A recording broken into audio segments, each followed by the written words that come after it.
Olá pessoal, sejam bem-vindos a mais um vídeo aqui do canal Plataforma Moretti. No canal são apresentados vídeos referentes a conteúdo de engenharia agrícola. Meu nome é Letícia Gabriela Schultz, sou graduanda em agronomia e aluna da disciplina de Fundamentos de Hidrologia, Irrigação e Drenagem. E hoje vou apresentar um vídeo referente ao movimento da água no sistema solo-planta-atmosfera e interação solo, raiz e folha. Potencial total da água. Ele refere-se à habilidade do sistema em exercer certo tipo de trabalho, medido em relação a uma referência. Geralmente é o estado livre da água. Ele é composto por potencial gravitacional, potencial de pressão, potencial matricial e potencial osmótico. Porém, dependendo do meio, uma componente ou outra pode ser mais influenciado. Por exemplo, no solo, a potencial matricial geralmente é determinante para o valor da potencial total da água. Já nas plantas, o potencial de pressão e o potencial osmótico são as que mais influenciam no valor. Alguns dos mecanismos para medir o potencial total da água são a bomba de Scholander, que é um instrumento para medir o potencial na folha apenas aproximando-se dos tecidos vegetais, ou seja, ele mede o potencial total da água nas plantas. Já as sondas de pressão, elas medem o potencial hídrico do solo com base principalmente no potencial matricial. E existem diversos tipos de sondas. Também há o microcapilar com sonda de pressão, que é um tubo muito fino, de ponta fina, que é inserido no tecido vegetal para medir o potencial total das plantas também. O fluxo de movimentação da água. A água movimenta-se sempre de locais com maior potencial para menor potencial.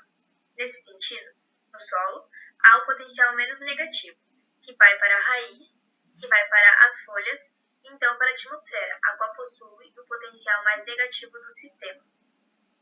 Por meio do fluxo de água e também do ciclo da água na atmosfera, ocorre então esse processo continuamente. Para medir o fluxo de água, utiliza-se a equação de Darcy, a qual o fluxo é igual a menos 1 dividido pela resistividade vezes diferença de potencial dividido pela distância entre dois pontos. Entretanto, é difícil medir essa distância entre dois pontos. Então, a maioria dos pesquisadores utiliza-se a resistência no cálculo. A resistência é igual a resistividade vezes a distância entre dois pontos.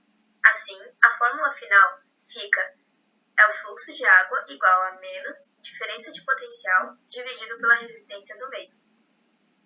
Resistência de cada meio. A resistência de cada meio varia de acordo com as características deste.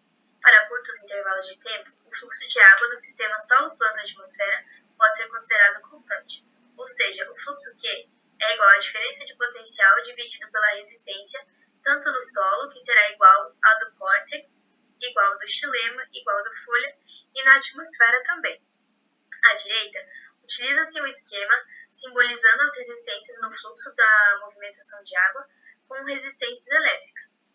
A resistência do solo, ela demonstra-se variável, de acordo com o nível de saturação de água no solo.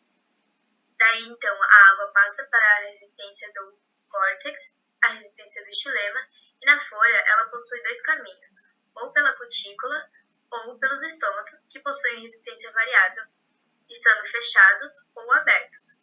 Isso altera a resistência desse meio. E então, passa para a atmosfera na forma de vapor, a qual também possui resistência variável, de acordo com as condições climáticas desta. As diferenças de potenciais no sistema solo, raiz, folha e atmosfera é o que garante esse fluxo de movimentação da água e a transpiração pelas plantas, como já foi comentado antes.